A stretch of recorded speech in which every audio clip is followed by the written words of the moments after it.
বন্ধুরা, আমার রান্নাঘর থেকে আজকে তোমাদের সাথে সকালে টিফিন খুব শর্টকাটে একটা টিফিন করে আমি তোমাদের সাথে শেয়ার করছি।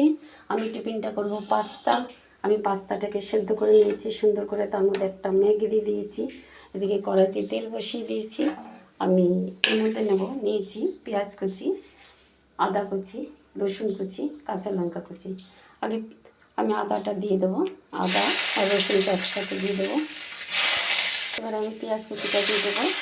আদাটা আর রসুনটা একটু ভাজা ভাজা করে নিয়ে পেঁয়াজ কুচিটা দিয়ে দিলাম। এবার আমি কাঁচা লঙ্কাগুলো সব দিয়ে দেবো।